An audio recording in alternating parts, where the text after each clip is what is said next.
Ajá. Ok. Pues buenos días hermanos y hermanas, qué gusto de saludarles en el nuevo año. No les mirábamos desde el año pasado, es un placer verles en esta mañana. Quisiera, antes de entrar en lo que es la meditación de esta mañana, dejar con ustedes un pasaje que es muy apropiado en tiempos como estos de estar iniciando un nuevo año. Y me refiero a Números capítulo 6. Abran sus Biblias ahí en Números capítulo 6. Esta era la bendición sacerdotal en aquellos días del pueblo de Israel, pero creo que va con nosotros también o va para nosotros también. Deseamos de todo corazón lo que dice este pasaje de Números 6, 24 al 26. Al iniciar este nuevo año, deseamos para ustedes todo esto y mucho más. Dice Números 6, 24, Jehová te bendiga y te guarde. Jehová haga resplandecer su rostro sobre ti y tenga de ti misericordia. Jehová alce sobre ti su rostro y ponga en ti paz. Como dije, deseamos eso y mucho más para ustedes en este nuevo año que estamos iniciando, 2016. En el tiempo de la oración vino a mi mente una necesidad muy especial, hermanos. Hermano William, ustedes saben, fue operado. Estuvo como 10 o 11 días ahí en el hospital. Salió el 31 en la noche. Y me informaron esta mañana que lo volvieron a ingresar ayer, creo, el día de ayer. Sigamos orando por hermano William. El Señor haga la obra de salud en su cuerpo, lo levante, lo restablezca, le permita también tener un año bueno, un año de gozar de mejor salud. Si quieren ponerse en pie, me gustaría que oráramos por hermano William de manera especial en esta hora. Nuestro Dios y nuestro Padre, gracias porque tú eres el Dios bueno, el Dios fiel, el Dios grande, el Dios misericordioso, el Dios hacedor de maravillas. En esta hora queremos rogarte nuevamente por tu siervo William, que tú pases tu mano sanadora en esa parte afectada de su cuerpo y le sanes totalmente, Señor. Gracias porque hemos visto las maravillas tuyas en la situación de salud de mi hermano a través de ya varios meses y ahora una nueva recaída. Oramos, oh Dios, que tú puedas ayudarle. Tú sabes lo a veces desanimante, un poco frustrante, todas estas situaciones de salud, pero ayúdale a él y a su querida familia a seguir confiando en tu poder, en tu gracia, en tu misericordia y sobre todo, Señor, que tú puedas tener compasión y dar la salud que tanto necesita en esta hora. Visítale ahí en el hospital en esta hora, calma su corazoncito, su mente, dale la paz que solo tú puedes dar y permite que ya pronto pueda estar nuevamente de regreso en casa, Señor, con las buenas noticias de la mejoría o la salud total de su cuerpo. Oramos por nuestra hermana, también su esposa, que tú la ayudes y la fortalezcas día a día y a sus hijos queridos también, que puedas bendecirles donde quiera que estén en esta hora. Rogamos todo esto y las gracias te damos en nombre de Cristo. Amén y amén. Tengan la amabilidad de sentarse. Se supone que tendríamos que iniciar con un año hablando de los planes, de las metas, de esto y lo otro. Pero realmente decidimos que íbamos a arrancar ya con la temática del año. Allá por mediados del año pasado, julio, empezamos a trabajar y más que empezar, nos ayudó muchísimo nuestro hermano Roberto Enríquez para visualizar lo que sería la enseñanza de este año aquí en nuestra iglesia. Decidimos que íbamos a tocar varias cosas, varios aspectos, pero el primero de ellos que vamos a hablar, y ahora vamos a iniciar eso, es repasar nuestro credo desde aquí del púlpito. Resulta que hay una clase que le llamamos clase de membresía y ahí todos los que han tomado la clase de membresía han visto un poquito de este aspecto de nuestro credo. Pero ahora queremos hacerlo un poquito más amplio, aún al grado de que estamos contemplando una posibilidad que aparte del devocional aquí, de hablar desde el púlpito sobre lo que creemos cada uno de los aspectos de nuestro credo, que pudiéramos en la clase tener un tiempo para discutir algunas cosas que siempre surgen algunas preguntas en la mente. Entonces por ahí estamos todavía en eso. Tal vez dentro de 8 días ya se les podría dar un anuncio un poquito más amplio en relación con eso de las clases. Quiero decirles entonces que vamos en este trimestre y un poquito de parte del otro trimestre, estar hablando de lo que creemos. Pero si le sirve a ustedes, quiero mencionarles que en este día vamos a estar hablando de lo que creemos acerca de la Biblia. Luego el 10 acerca de lo que creemos acerca de Dios el Hijo. El siguiente domingo, Dios el Espíritu Santo. Y el 31 es un énfasis misionero, siempre el último domingo del mes es misionero. Luego el 7 de febrero estaremos hablando de lo que creemos acerca del hombre. El 14 de febrero, la obra de Cristo, lo que creemos acerca de la obra de Cristo. El 21, lo que creemos acerca de la salvación. Y luego viene el otro tiempo misionero, el 28 de febrero. En marzo, el 6, estaremos hablando de lo que creemos acerca de la segunda venida de Cristo. El 13 de marzo, lo que creemos acerca de la resurrección de nuestro Señor Jesucristo. El 20, lo que la Biblia dice acerca de Satanás. Entonces, ahí tienen ya todo el panorama del primer trimestre. Abarca un poquito el segundo trimestre. Y luego empezaremos a estudiar la carta a los Efesios y eso nos llevará casi creo que hasta agosto, si no mal recuerdo, estudiando la carta a los Efesios. Después viene el tiempo de aniversario. Allá por octubre estaremos estudiando el libro de Malaquías y ya viene el fin de año ahí con algunos temas especiales. Así es que ahí tienen toda la panorámica del año. Ahora, iniciemos esta mañana por algo muy importante. ¿Cuál es la importancia de un credo? ¿Por qué van a dedicar un trimestre y un poco más a hablar del credo, lo que creemos? ¿Cuál es la importancia de un credo? Quiero mencionarles algunas cosas que nos pueden servir.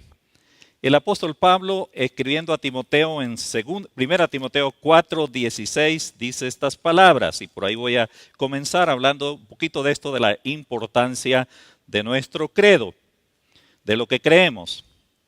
Aún por ahí alguien ha dicho ese famoso aforismo, dime con quién andas y te diré qué. ¿Quién eres? Y el aforismo lo han ahí adaptado a esto. Dime lo que crees y te diré quién eres. Dime lo que crees y te diré quién eres. Ahora, hablando de la importancia, en 1 Timoteo 4:16, el apóstol Pablo escribiendo a este joven dice estas palabras tan bonitas. Ten cuidado de ti mismo y de la doctrina. Persiste en ello, pues haciendo esto te salvarás a ti mismo y a los que te oyeren. Pablo ha venido hablando de la importancia de la doctrina y de cuidarla y esto y lo otro, y ahora le dice a Timoteo, ten cuidado de ti mismo. Y no solo de ti mismo, y de la doctrina también. Ten sumo cuidado de eso. Persiste en la sana doctrina, es lo que quiere decir acá, pues haciendo esto te salvarás a ti mismo y a los que te oyeren. ¿Te salvarás de qué? Es la pregunta ahí de interpretación que nos hacemos con mucha frecuencia. Te salvarás de doctrina falsa, del error, de caer en problemas doctrinales. Y no solo te vas a salvar tú, sino vas a salvar a otros de caer en qué? Caer en el error. Ahora es importante entonces porque la doctrina es fundamental, es básica para la vida no solo personal, sino también eclesial.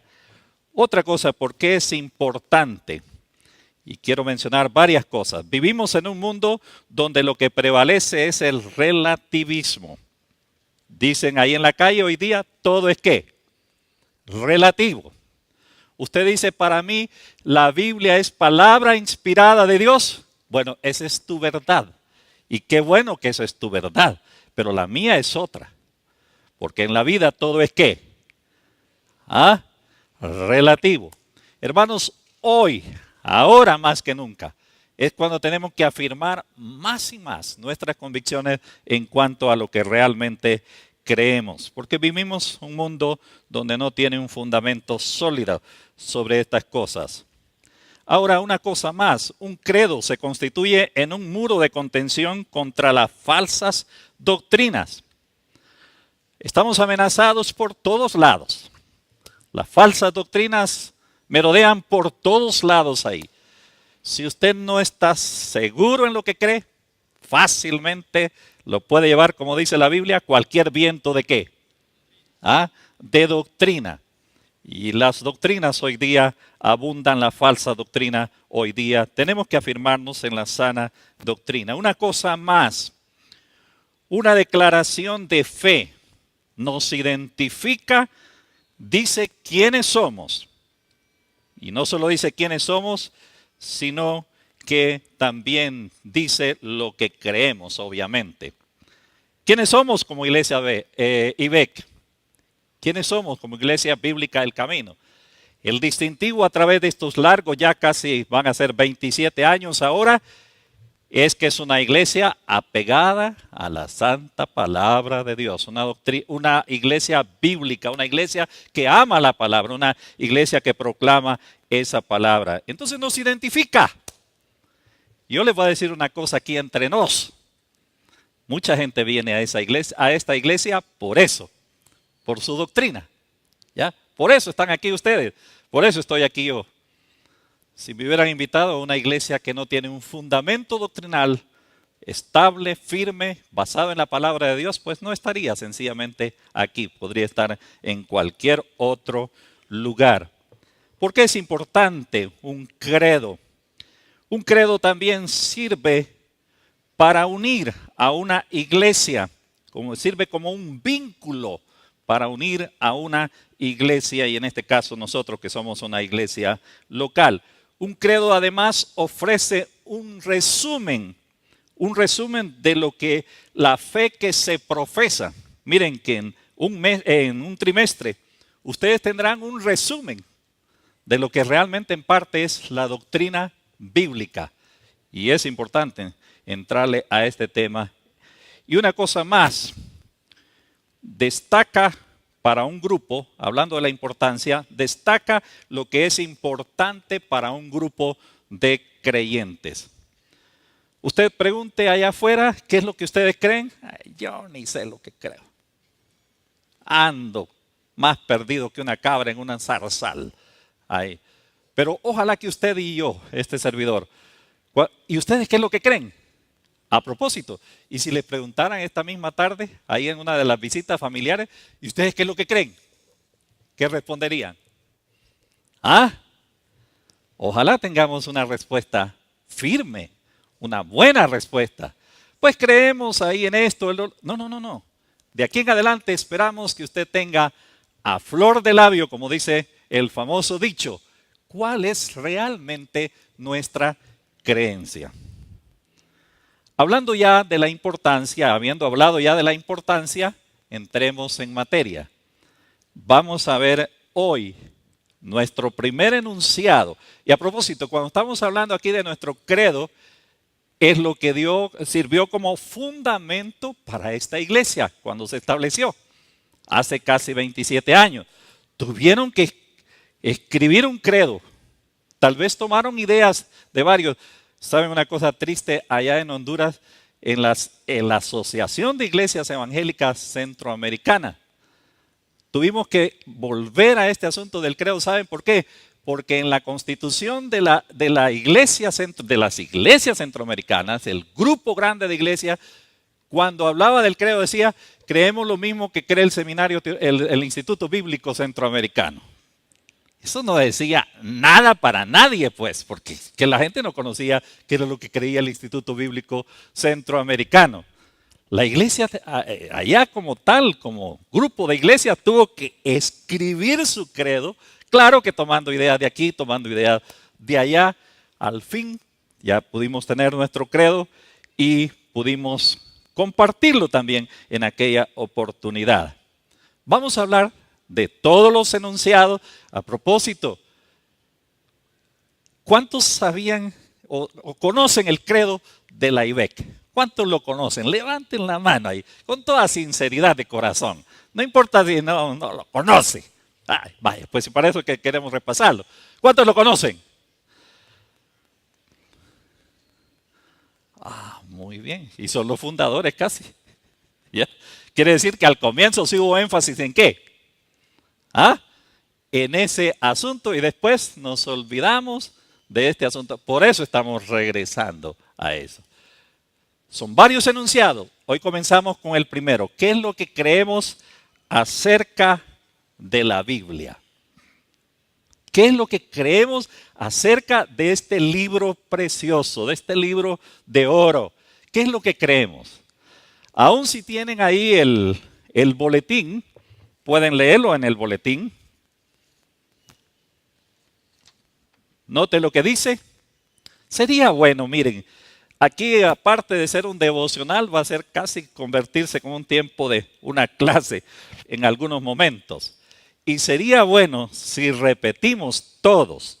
Vamos a ver si me siguen. No tengan pena de hablar, hermanos, ahí, de repetir conmigo. Ahí a veces somos un poquito cohibidos en eso. Pero siendo que lo tienen ahí en el boletín, pueden repetir conmigo lo que creemos acerca de la Biblia. Repitan conmigo entonces.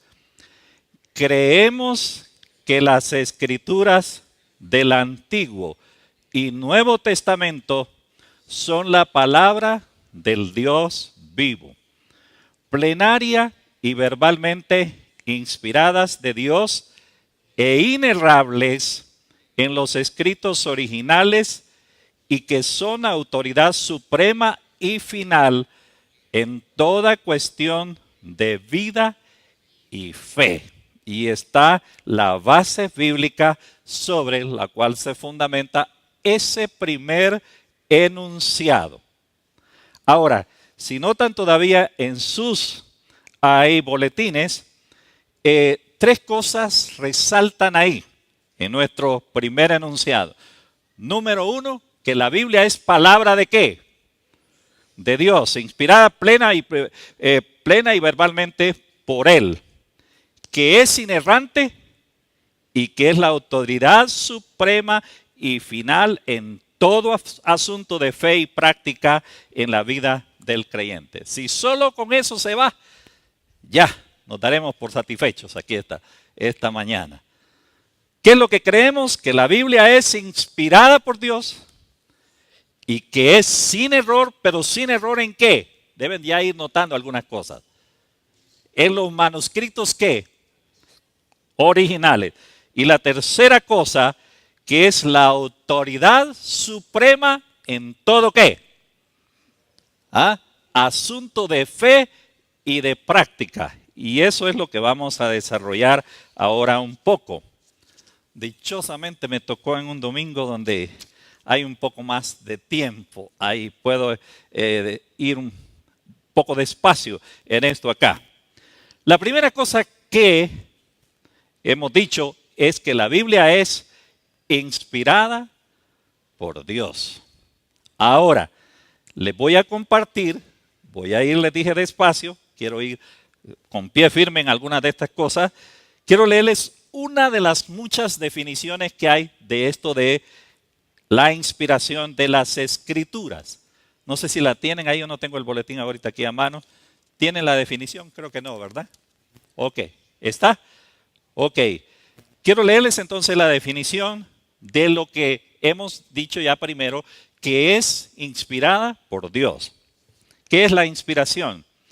Una definición nada más de varias que hay. La inspiración de las Escrituras es la obra divina. Y aquí préstele atención a cada palabrita. Muchas gracias, hermano. Muy fino. Dice, la inspiración de las Escrituras es la obra divina por la cual el Espíritu Santo dirigió y gobernó a los escritores humanos para que, manifestando ellos su propia personalidad, consignaran sin error la revelación divina en las palabras de los manuscritos originales. ¿Qué es la inspiración? ¿Qué es el asunto de la inspiración? Está dicho en esa definición y ahí la tienen ustedes. Ok, entre otras cosas, esta definición que hemos dado ahorita dice lo siguiente, o quiere expresar lo siguiente, que la inspiración es obra ¿de quién? De Dios. El mensaje viene de arriba. ¿Para quién? Para nosotros aquí, abajo. La inspiración no es inspiración divina, no humana. Por eso es que la Biblia no es igual a cualquier otro libro ahí en la calle, por muy bonito que sea. Puede ser un libro que tiene una gran inspiración del que lo escribió. A mi esposa le fascinan los poemas, y los escritores humanos se inspiran a veces en poemas ¿qué? Como aquel famoso poema, no me mueve mi Dios para quererte. Me mueve más bien ¿qué? Bueno, es mi esposa la que lo puede declamar. Pero esa es inspiración ¿qué? Humana. Aquí estamos hablando de inspiración que viene ¿de dónde? De arriba. Es Dios hablando ¿a quién? Al hombre. No es inspiración entonces humana. Tenemos que ir, aunque sean cosas tan sencillas en la vida, tenemos que irlas subrayando. Es obra del Espíritu Santo. Fue el Espíritu Santo el que guió a aquellos escritores humanos, aquellos hombres de Dios. Fue el Espíritu Santo quien los guió.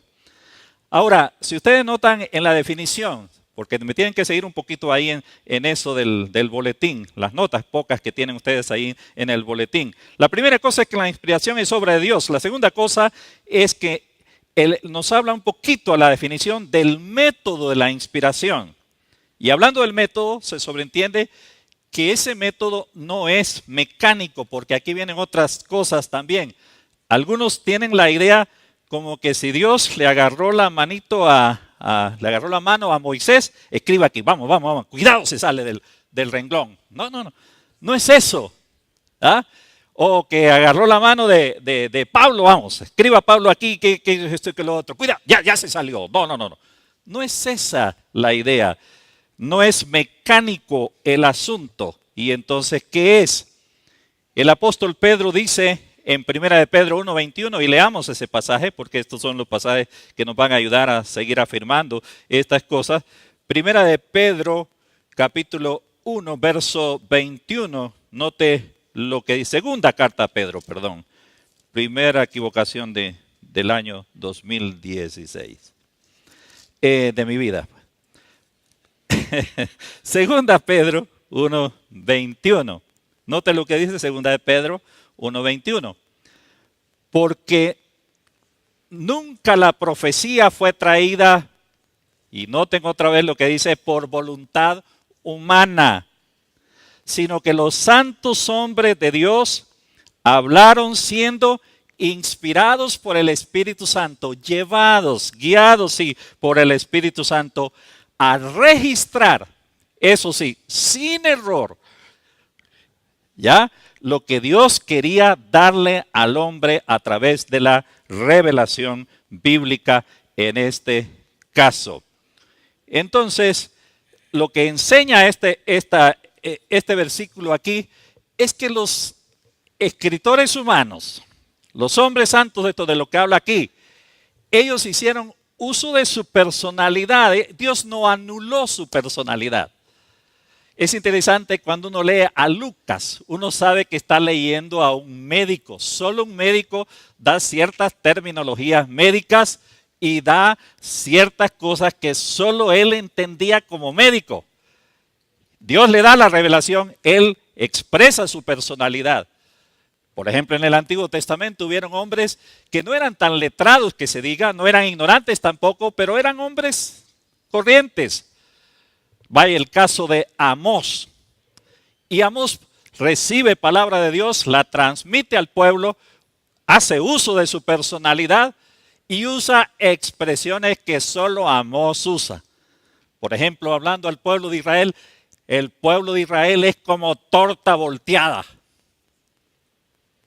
Eso no lo diría Lucas, eso no lo diría Pablo, que eran más ilustrados. Pero sí un hombre del campo como lo era Amós. Pero ¿y es palabra de Dios?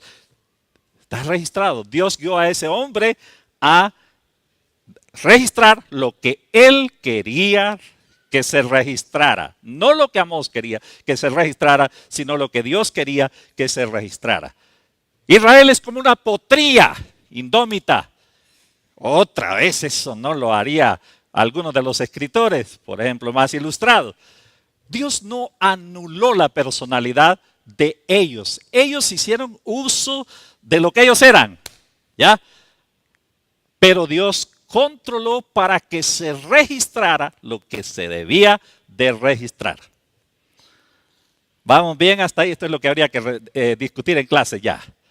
¿Cómo es eso? ¿Cómo es el asunto? Y ellos, ¿cómo fue que hicieron uso de...? Bueno, hay un montón de cosas. Ahora, la definición en tercer lugar nos habla del propósito de la inspiración. Y lo dice Pedro otra vez. Consignar sin error en los manuscritos originales lo que Dios quería que se registrara. Y para la clase también. Ya estoy yo en la clase otra vez, ¿verdad? Para la clase también ahí, ¿dónde están esos manuscritos? ¿Cuáles son? Ya, ahí es donde es bonito hablar un poquito ya más despacio en clase. ¿Cómo se formó el canon sagrado?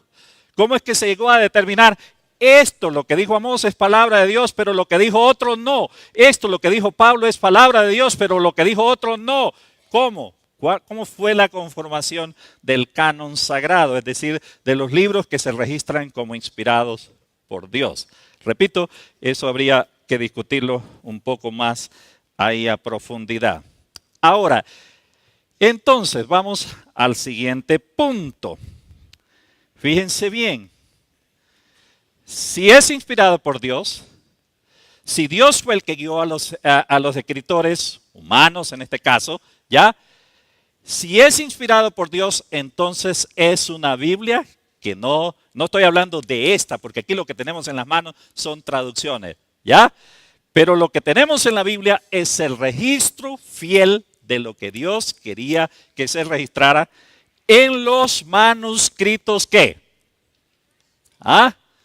Originales. Solo una premisa nada más sobre manuscritos.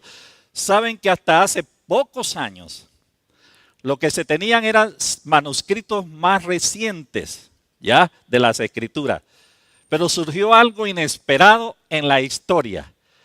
En Israel, ahí en los desiertos de Israel, unas famosas cuevas que se conocen como las cuevas de Qumran, ahí un niño jugando ahí, cuidando sus ovejitas, tiró una piedra en una cueva y ¡pum! Sonó por allá algo.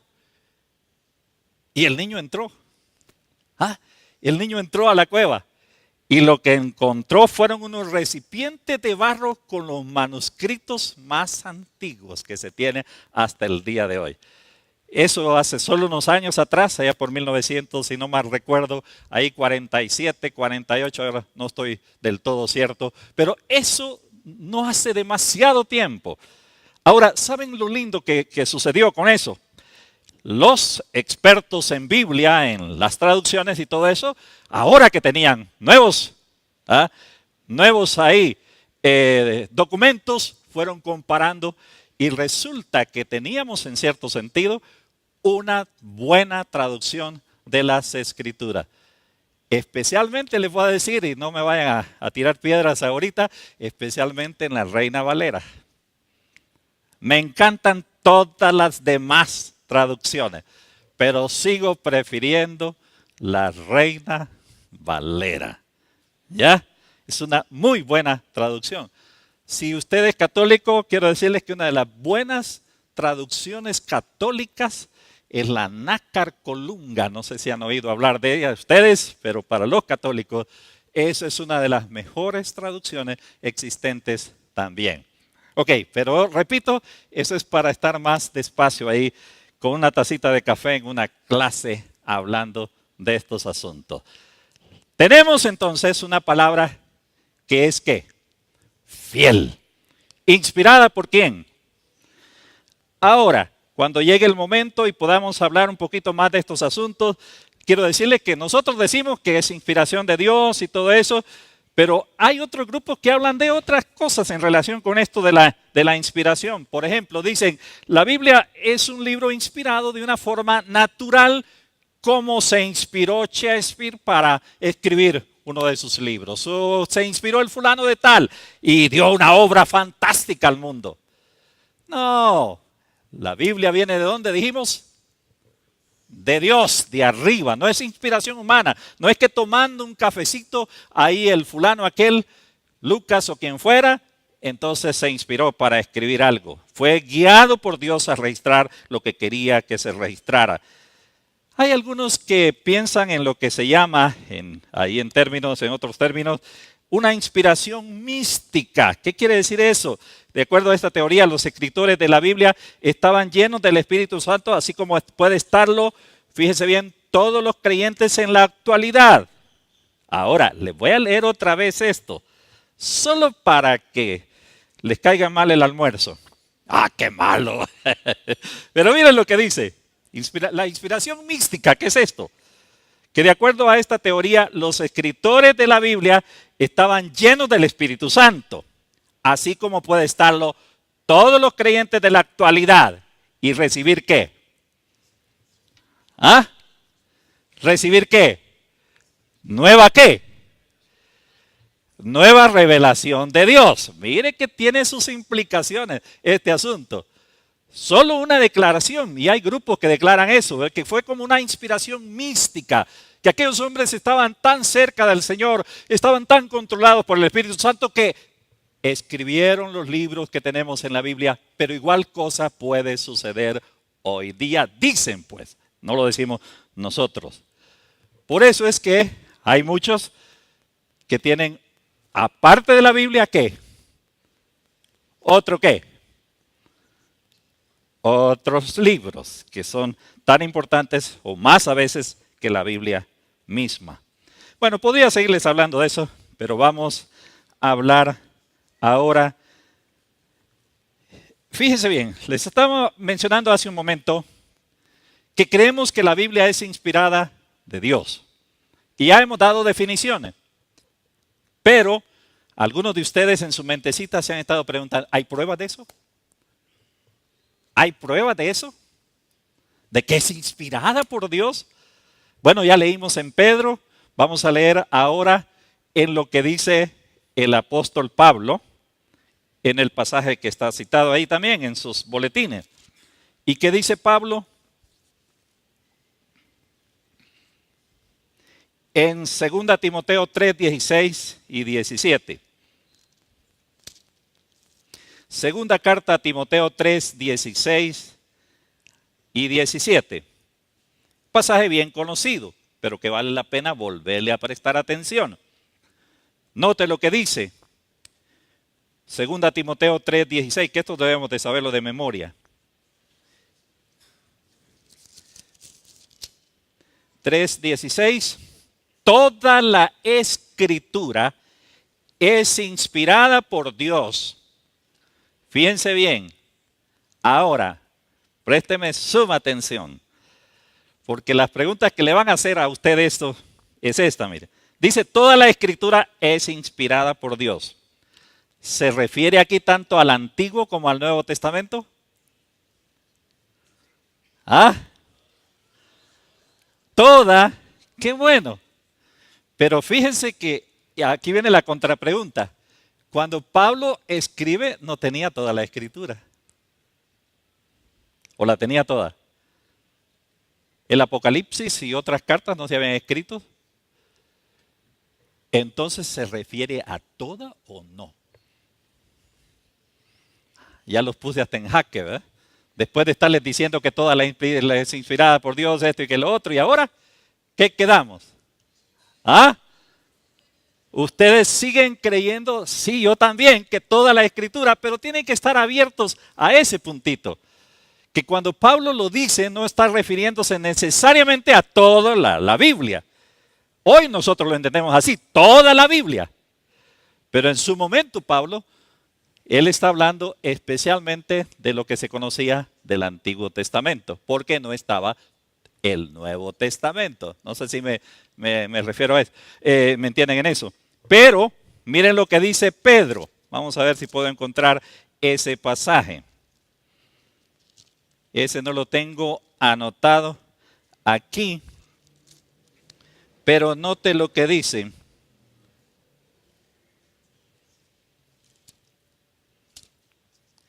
En la carta primera de Pedro, mire que me vine a buscar los pasajes aquí enfrente de ustedes. ¿Ah? Hablando del día del Señor, en la carta segunda de Pedro, capítulo 3, note lo que dice. Están ya conmigo en carta segunda de Pedro, capítulo 3. Note lo que dice el verso 15 y 16. Y tened por entendido que la paciencia de nuestro Señor es para salvación, como también nuestro amado hermano Pablo, según la sabiduría que le ha sido dada, os ha escrito.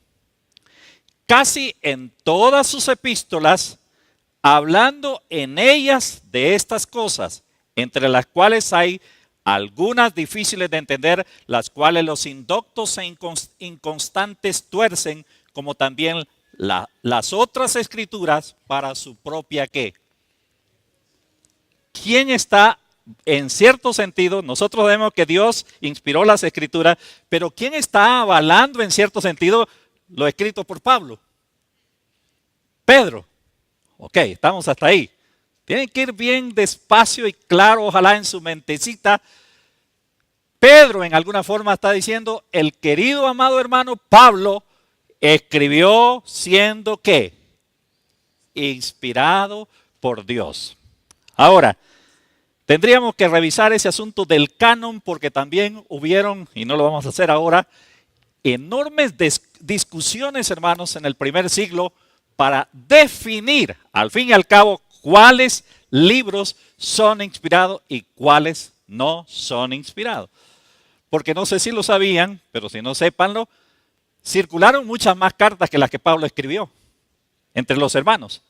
Ahí circularon algunas cartas que no se sabía al fin, algunas de ellas, quién las había escrito, otras si tenían remitente, que esto y que lo otro.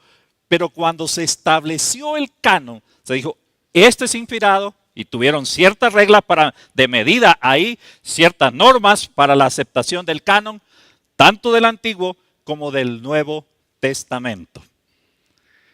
Les dije que vale la pena que esto lo hablemos en clase para que discutamos algunas de esas cosas. Pero tenemos que seguir adelante. Tenemos pruebas de la inspiración en el Antiguo Testamento. Los profetas dijeron, Dios ha dicho así y asá, pero solo quiero llevarles del Antiguo Testamento a una prueba bien interesante. En el libro de Éxodo, capítulo 4, verso 30. Vean conmigo este pasaje, que es súper interesante. Éxodo, capítulo 4 y el verso 30. Dice de la manera siguiente. Éxodo 4, 30. Y habló a Aarón acerca de todas las cosas, y ahora note, Aarón está hablando de todas las cosas que Jehová había dicho ¿a quién? A Moisés. E hizo las señales delante de los ojos del pueblo. Habló a Aarón de todo lo que Dios le había dicho ¿a quién? No se lo había dicho a él, a Moisés. Ahora note otro pasaje ahí en 24:3, siempre de Éxodo. 24:3 dice de la manera siguiente. Moisés vino y contó al pueblo, note lo que dice, todas las palabras de Jehová y todas las leyes, y todo el pueblo respondió a una voz y dijo, haremos todas las palabras que Jehová ¿qué? Ha dicho. ¿Ha dicho a quién? A Moisés. Y podríamos seguir con una larga lista de pasajes bíblicos que en el Antiguo Testamento nos confirman que el Antiguo Testamento en este caso es inspirado por Dios. Ahora, si vamos a otras pruebas de esa inspiración en el Nuevo Testamento, ya le mencioné a Pedro, ya mencionamos a Pablo, pero el testimonio que más vale para nosotros aún todavía es el testimonio de Cristo. ¿Qué dijo él acerca de este asunto de la inspiración de las Escrituras? Vayan conmigo corriendo ahí a Mateo 4. Mateo 4, el capítulo 4, el verso 7, note lo que dice. El contexto ahí del pasaje es la tentación del Señor cuando está siendo tentado ahí por Satanás. Y mire lo que Jesús dice en capítulo 4, verso 7, porque Satanás le había citado las Escrituras, mal citadas por supuesto, y note lo que dice 4:7. Jesús le dijo, escrito está también, no tentarás a quién, al Señor tu Dios. En el verso 10, otra vez vuelve al ataque en los versículos anteriores ahí Satanás y Jesús responde. Entonces Jesús le dijo a Satanás, por supuesto, vete Satanás, porque escrito está, al Señor tu Dios adorarás y a Él solo ¿qué? Servirás. ¿Qué está haciendo el Señor Jesús? Reafirmando lo que ya Dios había dicho, ¿dónde?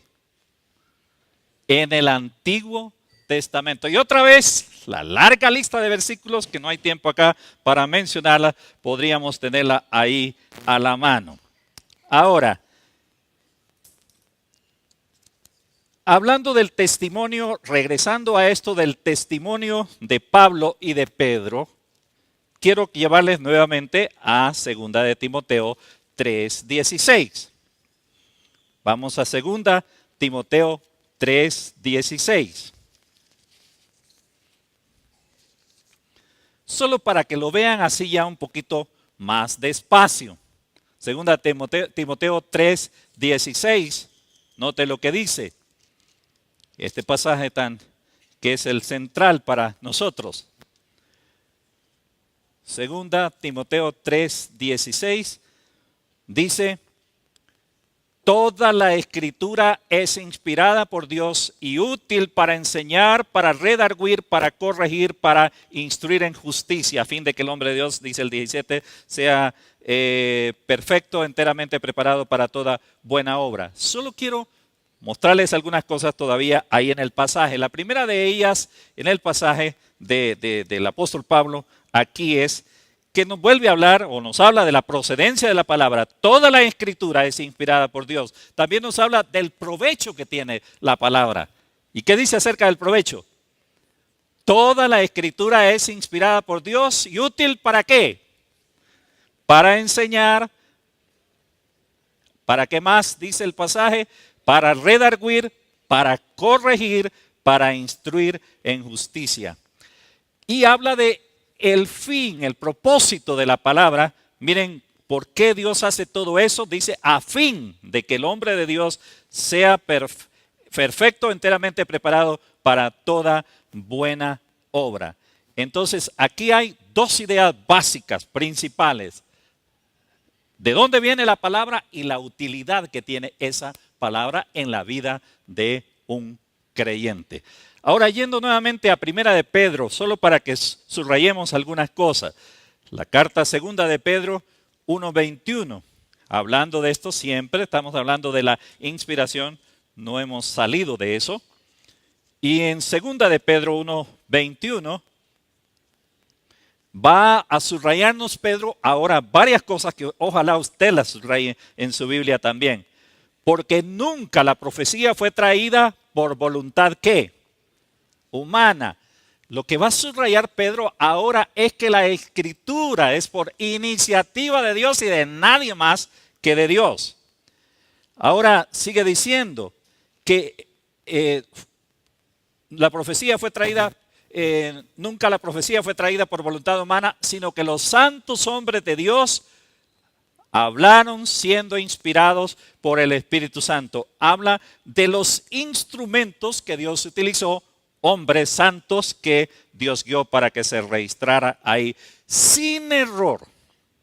Y ahí vamos al punto siguiente de la inerrancia de las Escrituras. Y quiero ver si tienen alguna definición ahí de inerrancia. Ustedes ahí, ¿qué es lo que queremos decir con eso? Sí.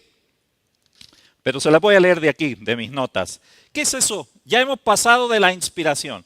La Biblia es inspirada por Dios y es sin error. Pero subrayado sin error, ¿dónde? ¿Ah? ¿Dónde? Ayúdeme. O ya se me durmieron. ¿Ah? Por ahí había un pastor que le llamaban el pastor Valium, porque dormía a medio mundo, ¿verdad? ¿Ah? Ok. Sin error, ¿dónde? En los manuscritos, ¿qué?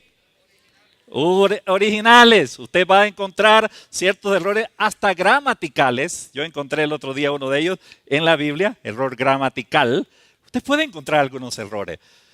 Hay problemas hoy día, qué bueno que hay una cantidad de traducciones, pero dentro de esas hay algunas que ya rayan más bien en paráfrasis, es decir, diciendo lo que la Biblia dice en las propias palabras y se pierde el sentido a veces de lo que realmente Dios quiere decir en su palabra. Hablando de la inerrancia, es esto, mis queridos hermanos. Se lo voy a leer mejor para que no me vaya a tener problemas en esto. En relación con la inerrancia de las Escrituras, en nuestra declaración de fe se enfatiza que la revelación de Dios fue consignada sin error en los manuscritos originales. Lo anterior se basa en lo que creemos que la Biblia es inspirada por Dios, en lo anterior, ¿verdad? Si es inspirada, entonces Dios no puede ¿qué? ¿Ah? No puede cometer errores, ¿verdad? Lo anterior se basa en lo que creemos de la inspiración de la Escritura, que es total. La inspiración es total, no solo parcial. ¿Saben por qué? Porque algunos creen que fueron las ideas que Dios inspiró. Pero recuerdan ustedes a Jesús hablando, dice, ni una jota, ni una tilde, lo más pequeño, pasará. Todo se cumplirá. ¿Ya? Y el apóstol Pablo escribiendo a los hebreos le dice, no les estoy hablando de las simientes, le estoy hablando de la simiente de Abraham. Una simple letra, S, puede cambiar todo el sentido de una palabra. Ok, es inerrante entonces en los manuscritos originales. Y una cosa más, es total, no es parcial. Que la inspiración no es meramente conceptual, no solo son los conceptos.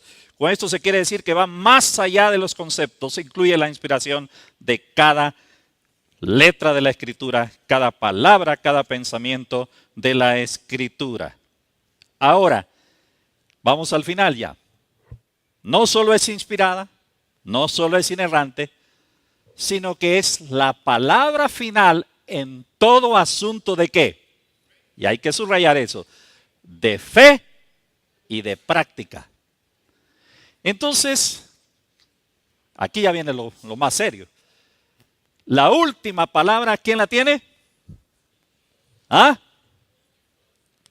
Es Dios, pero ¿por medio de qué? De la palabra ya que revelada. Ok, en esto vamos a ver que no, allá afuera no necesariamente tienen que pensar como nosotros pensamos. Vaya, por ejemplo, algunos piensan que la última palabra la tiene la razón humana. Para muchos, la última palabra la tiene lo que el hombre piensa. Vamos solo corriendo. Vamos corriendo a un pasaje de Romanos. Miren lo que pasa cuando la práctica en la vida, cuando la autoridad es la razón. ¿Qué dice en Romanos 1? ¿Qué tal si la práctica nuestra quedara supeditada a la razón humana? Miren lo que dice en Romanos, solo para el cuadro más crudo que hay en la Escritura. Romanos 1, 18 en adelante. Porque la ira de Dios se revela desde el cielo contra toda impiedad e injusticia de los hombres que detienen con injusticia la verdad, porque lo que de Dios se conoce le es manifiesto, pues Dios se lo manifestó. Porque las cosas invisibles de Él, su eterno poder y deidad, se hacen claramente visibles desde la creación del mundo, siendo entendidas por medio de las cosas hechas, de modo que no tienen excusa. Pues habiendo conocido a Dios, no le glorificaron como a Dios, ni le dieron gracias, sino que se envanecieron en sus razonamientos y su necio corazón fue entenebrecido. Profesando ser sabios, se hicieron necios y cambiaron la gloria del Dios incorruptible en semejanza de imagen de hombre corruptible, de aves, de cuadrúpedos y de reptiles, por lo cual también Dios los entregó a la inmundicia en las concupiscencias de sus corazones, de modo que deshonraron aún sus propios cuerpos, ya que cambiaron la verdad de Dios por la mentira, honrando y dando culto a la criatura antes que al Creador, el cual es bendito por los siglos de los siglos. Por esto Dios los entregó a pasiones vergonzosas, pues aún sus mujeres cambiaron el uso natural por el que es contra naturaleza. Y de igual modo también los hombres, dejando el uso natural de la mujer, se encendieron en sus lascivias, unos con otros, cometiendo hechos vergonzosos hombres con hombres, y recibiendo en sí mismo la retribución debida a su extravío. Y como ellos no aprobaron tener en cuenta a Dios, Dios los entregó a una mente reprobada para hacer cosas que no convienen. ¡Qué tremendo! Cuando la fe, la práctica queda supeditada ¿a qué? A la razón ¿qué? Humana.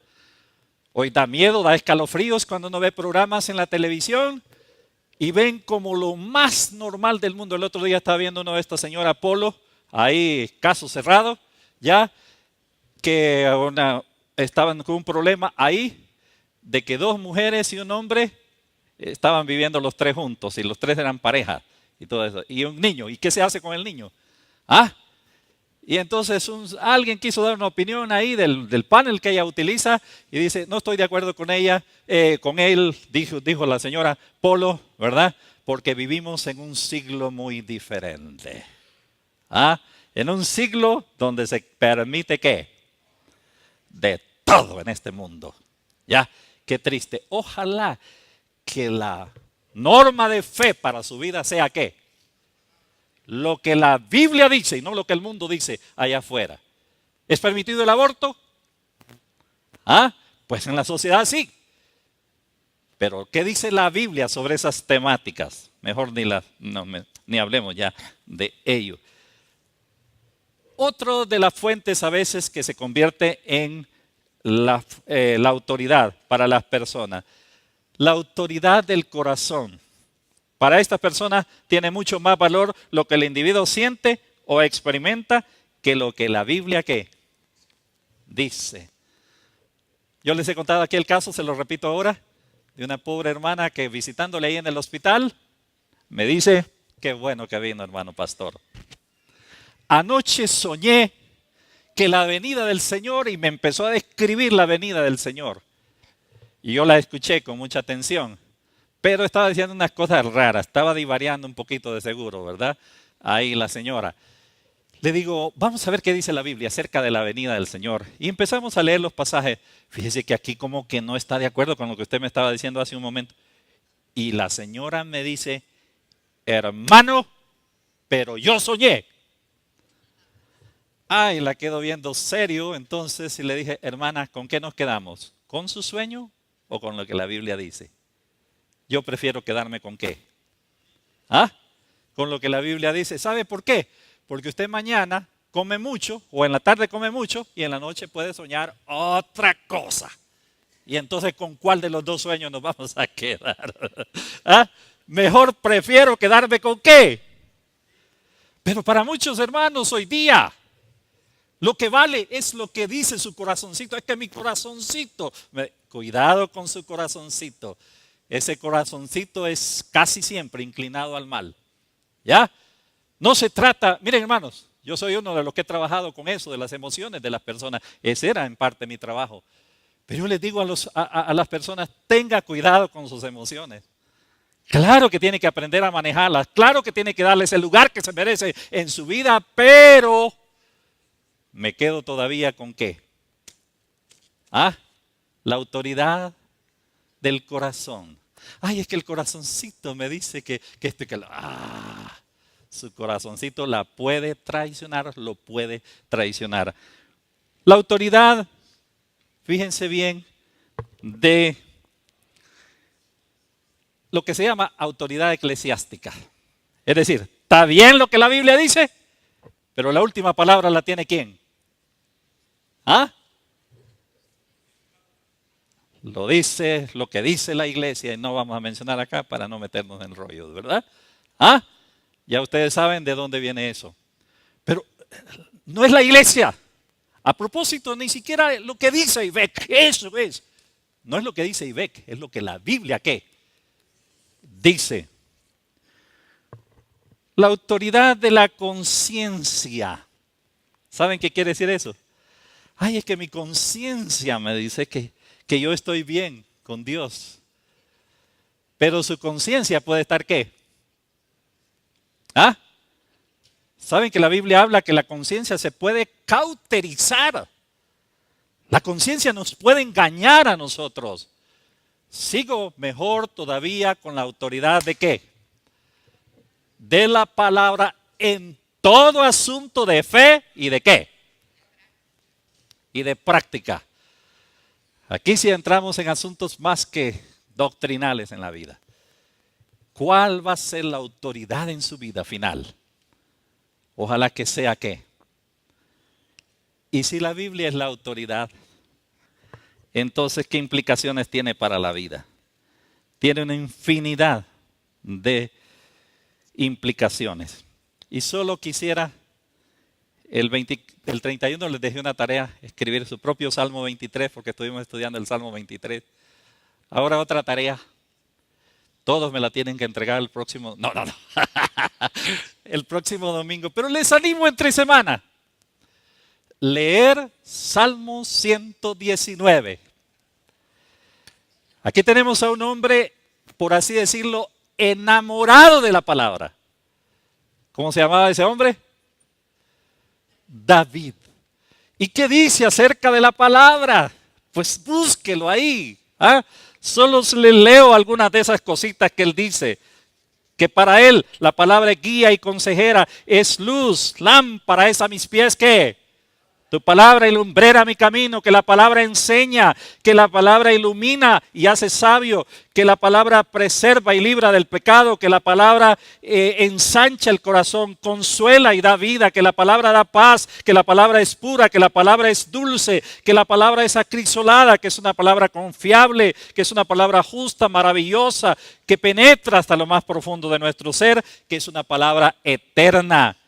Y también él dice, búsquenlo ahí en el Salmo 119, lo que el creyente tiene que hacer con la palabra de Dios. Debe amar esa palabra, debe meditar en ella, debe atesorarla en su corazón, debe obedecerla, debe desearla, debe deleitarse en la palabra, debe ser objeto de su amor, no olvidarse de ella nunca, proclamar, hablar de esa palabra, maravillarse en la palabra de Dios. Busquen todo eso ahí en el Salmo 119, ya les di la chivito ahí, como dicen los chicos en la universidad, ¿verdad? Pero búsquenlo y encuentran mucho más que eso. El deseo más ardiente de nuestro corazón es que 2016 sea el año de un reencuentro con esa bendita palabra. ¿Ya? En el sentido de que nos acercamos más concienzudamente a la palabra. Que la leemos, pero que también la meditamos, pero también la atesoramos en nuestro corazón y también la vivimos porque es la norma para nuestras vidas. Pero como vamos a entrar en la Santa Cena, solo quiero... no hay Santa Cena hoy. Perdón. Sí que necesito mejores anteojos todavía.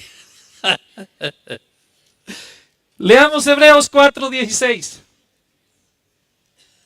Hebreos 4:12, perdón. Qué pastores se equivoca cada rato. Hebreos 4:12.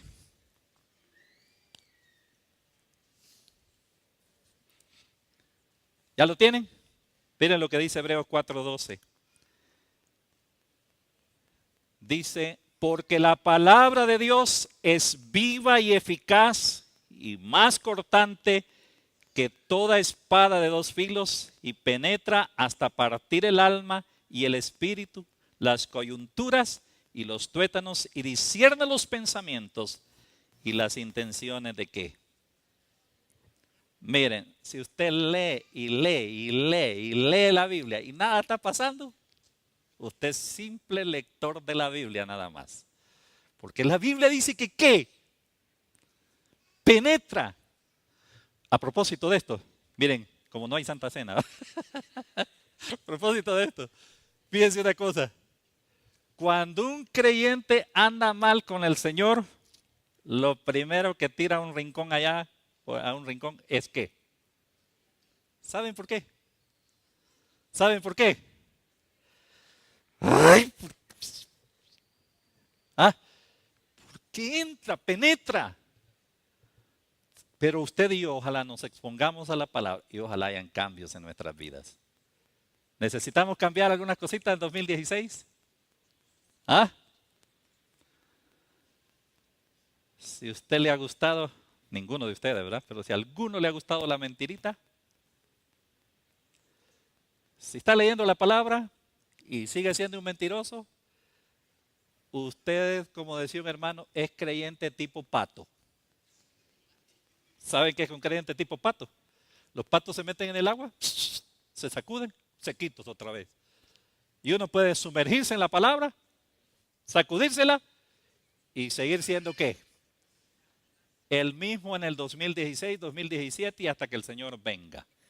Si la palabra no está haciendo nada en su vida, debe ser motivo profundo de preocupación. Porque la palabra de Dios es viva y ¿qué? Y eficaz.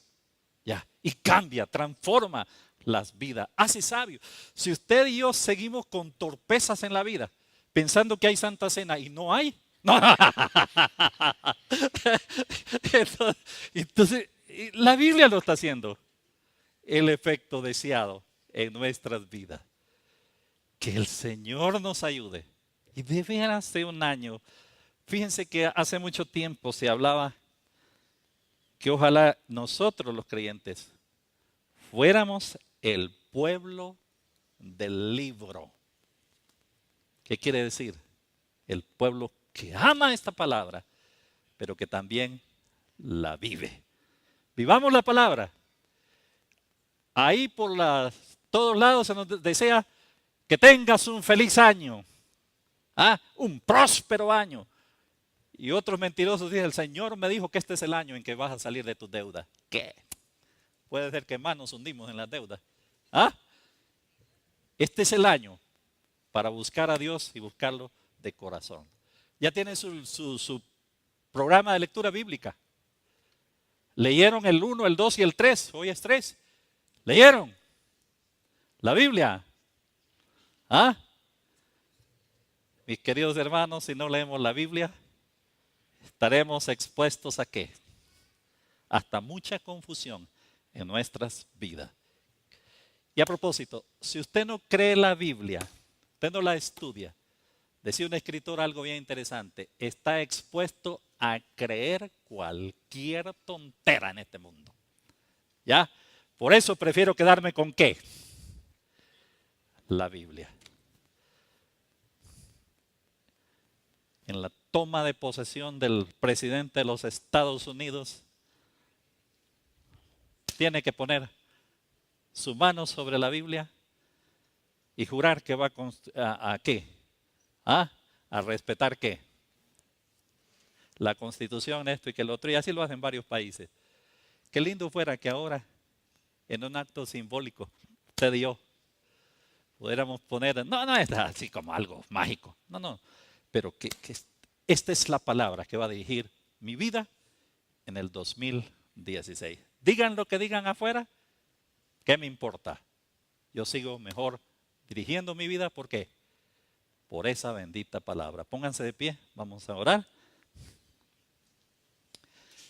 Solo vamos con el primer enunciado, que creemos que la Biblia es inspirada por Dios. Ustedes ni siquiera pueden imaginar todo lo que viene de estudiar nuestro credo. Así es que les animamos cada domingo fielmente, pero traigan su Biblia también, o traigan su celular, porque ahí la tienen.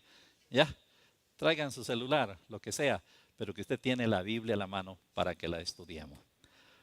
Oh Dios, gracias por este tiempo tan lindo de poder iniciar este año reafirmando nuestra convicción, que lo que tenemos en nuestras manos es palabra inspirada por ti, es tu voz, es lo que tú quieres decirnos, es la carta amorosa y tierna de ese Padre que nos ama y quiere decirnos tantas cosas en este año a cada uno de nosotros que somos tus hijos y a aquellos que no son tus hijos. Habla a su corazón también, permite que se interesen de aquí en adelante en buscar una Biblia, en leerla y encontrarán ahí lo que es la verdad, el camino correcto. Tu palabra es la que nos guía a ese camino. Por eso rogamos que despiertes en nuestros queridos amigos y amigas, si los tenemos acá, ese interés también en leer la Biblia. Rogamos que nos ayudes en todo este proceso de repasar nuestro credo, que al finalizar esta sección o este tiempo de estar estudiando lo que creemos, nuestras vidas puedan estar más fortalecidas en nuestras convicciones cristianas. Bendícenos en esta tarde y guárdanos muy cerca de ti. Permite que lo que tenemos planeado pueda ser un tiempo de bendición. Ayuda a aquellos que no pudieron venir, que donde quiera que esté, la bendición tuya les alcance también. Y lo rogamos y las gracias te damos en nombre de Cristo. Amén. Cristo.